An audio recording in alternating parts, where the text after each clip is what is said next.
بسم اللہ الرحمن الرحیم۔ السلام علیکم۔ یا علی علیہ السلام مدد، یا علی مدد کہنا قرآن سے ثابت کرو، تو جی ہاں ہم قرآن سے ثابت کریں گے، کیوں نہیں ثابت کریں گے، مگر آپ لوگ نہیں مانیں گے کیونکہ آپ منکر ہیں نا، بغض رکھتے ہیں دل میں مولا علی علیہ السلام کا، تو آپ کیسے مانیں گے؟ آپ تو قرآن کی بات تو چھوڑو، آپ نے تو نبی کی بات نہیں مانی۔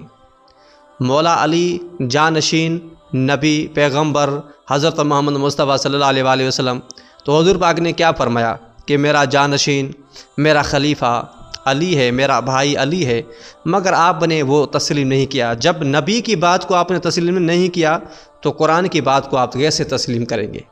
تو پھر بھی آپ کی اطمینان خاطر آپ یہ سوچتے ہوں گے کہ قرآن میں مولا علی کا ذکر نہیں ہے، یہ جو یا علی مدد کہتے ہیں شیعہ بس یوں ہی کہتے ہیں، اس کا کوئی ذکر نہیں ہے۔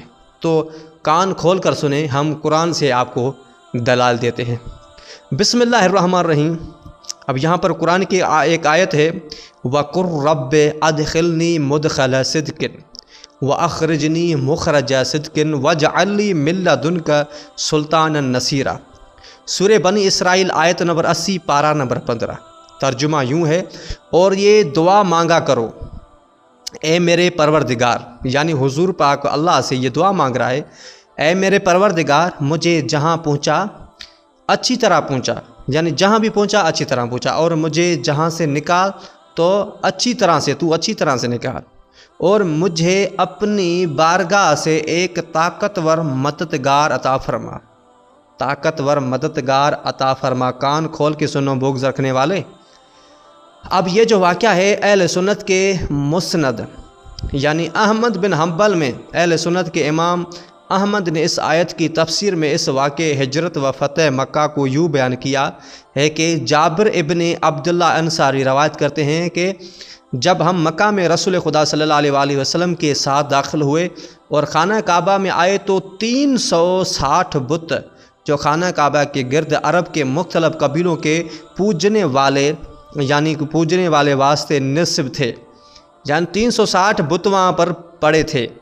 تو حضرت رسول خدا صلی اللہ علیہ وسلم نے ان کے گرانے کا حکم دیا، چنانچہ وہ سب بت گرائے گئے۔ آخر میں ایک بت بڑا جس کا نام حبل تھا، یعنی سارے بت گر گئے مگر ایک بڑا بت تھا جو لوگ نہیں گرا پا رہے تھے، اس بت کا جو نام تھا حبل تھا، اوپر نصب تھا، وہ باقی رہ گیا۔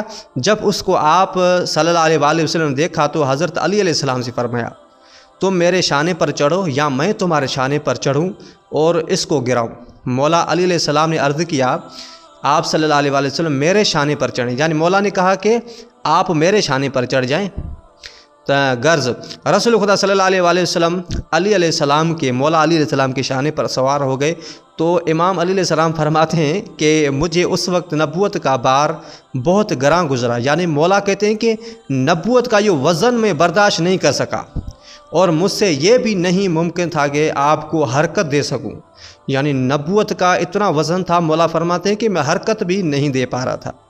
جب آپ اتر گئے اور مجھے اپنے شانے پر سوار کیا، غرض جب میں سوار ہوا، اب یہاں پر حضور پاک نے فرمایا کہ جب تم میرا وزن برداشت نہیں کر سکتا تو نیچے اتر جاؤ، اب میں یعنی خود کے شانوں پر آپ کو سوار کرتا ہوں۔ جب میں سوار ہوں، مولا فرماتے ہیں کہ جب میں سوار ہوا تو خدا کی قسم میں نے اپنے آپ کو اس قدر بلند پایا کہ اگر چاہتا تو آسمان کو چھو لیتا۔ ماشاءاللہ، سبحان اللہ۔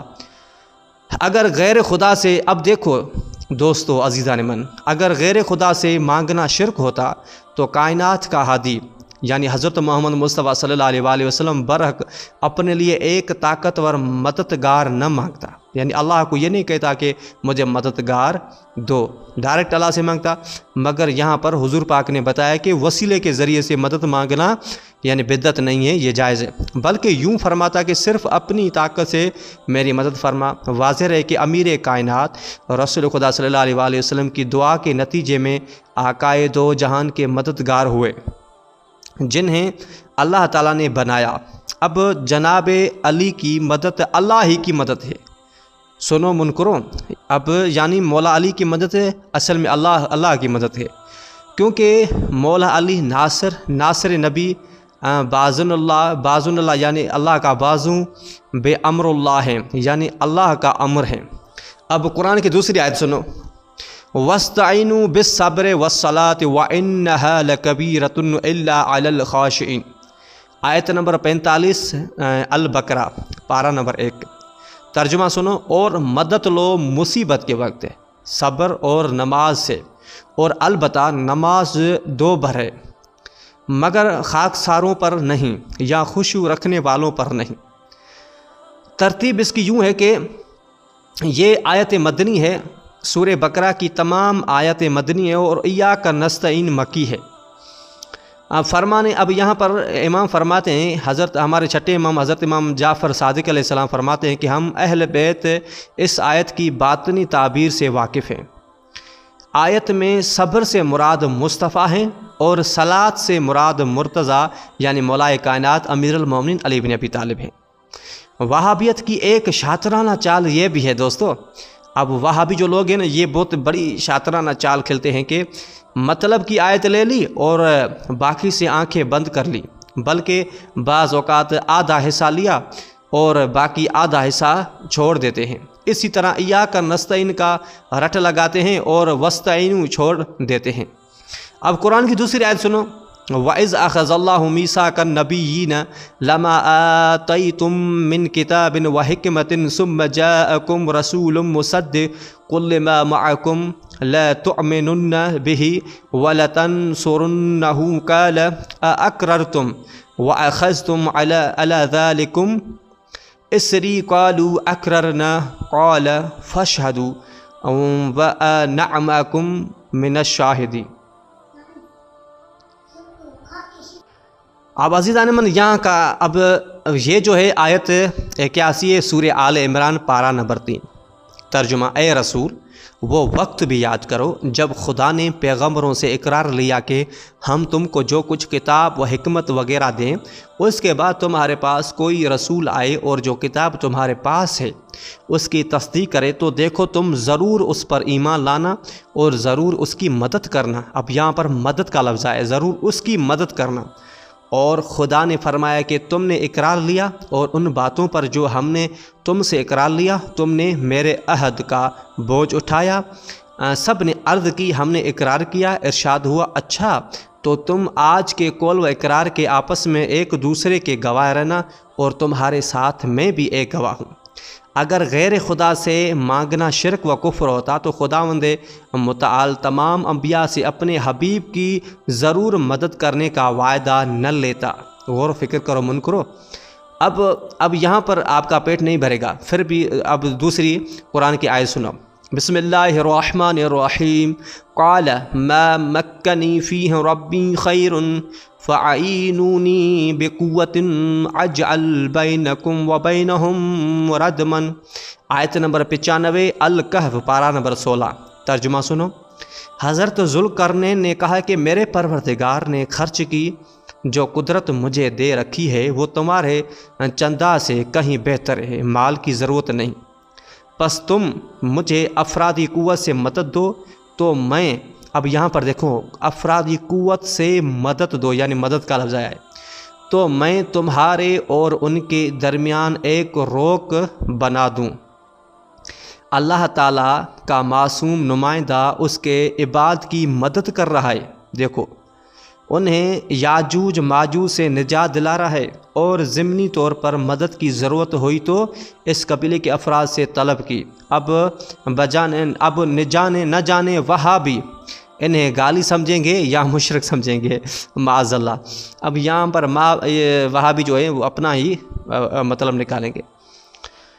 بھائی اس کے بعد تھوڑا آگے چلتے ہیں اور آپ کو اچھی طرح سے بتاتے ہیں کہ بھائی اصل کیا ہے۔ دوسری قرآن کی اب آیت آپ کو بتاتے ہیں، وَدَخَلَ الْمَدِينَةَ عَلَىٰ حِينَ غَفْلَةٍ مِّنْ أَهْلِهَا فَوَجَدَ فِيهَا رَجُلَيْنِ يَقْتِلَانِ هَٰذَا مِنْ شِيعَتِهِ وَهَٰذَا مِنْ عَدُوِّهِ فَاسْتَغَاثَهُ الَّذِي مِنْ شِيعَتِهِ عَلَى الَّذِي مِنْ عَدُوِّهِ فَوَكَزَهُ مُوسَىٰ فَقَضَىٰ عَلَيْهِ قال هذا من عمل الشیطان انه عدو مضل مبین۔ اب آیت نمبر 15 القصص پارہ نمبر 20، غور فکر سے سنو۔ ترجمہ اس کا یوں ہے کہ اور ایک دن اتفاقاً حضرت موسیٰ علیہ السلام شہر میں داخل ہوئے، ایسے وقت کے لوگ نیند کی غفلت میں پڑے تھے، تو دیکھا کہ وہاں دو آدمی آپس میں لڑتے مرتے ہیں، یہ ایک تو ان کا شیعہ ہے اور دوسرا ان کا دشمن۔ تو جو شیعہ تھا اس نے اس شخص پر جو دشمن تھا غلبہ حاصل کرنے کے لیے موسیٰ علیہ السلام سے مدد مانگی، یعنی وہ جو شیعہ تھا بیچارہ کمزور تھا، دشمن تھوڑا طاقتور تھا، اس کو مار رہا تھا، تو جو شیعہ تھا جو محب تھا حضرت موسیٰ علیہ السلام کا چاہنے والا تھا، اس نے مدد کی، کیا کہا کہ اے موسیٰ میری مدد کرو۔ یہ سنتے ہی حضرت موسیٰ علیہ السلام نے ایک گونسا مارا، گونسا یعنی اردو میں گونسا کہتے ہیں نا، سندھی میں ٹھونسا کہتے ہیں، ٹھونسا مارا کہ اس کا کام تمام ہو گیا، یعنی نبی پاک کا ایک گونسا ٹھونسا جو اس نے نبی پاک نے مارا تو ایک ہی گونسے میں اس کا کام تمام ہو گیا۔ تو دیکھیں یہاں پر بھی مدد کا لفظ آیا ہے کہ یہ اس شخص نے نبی پاک سے مدد مانگی کہ میری مدد کرو۔ اگر ایسا مدد اگر یہاں پر بدعت ہوتی، یہاں غلط ہوتا تو نبی پاک فرماتے نا بھائی اللہ سے مدد مانگو، مجھ سے مدد کیوں مانگ رہے ہو۔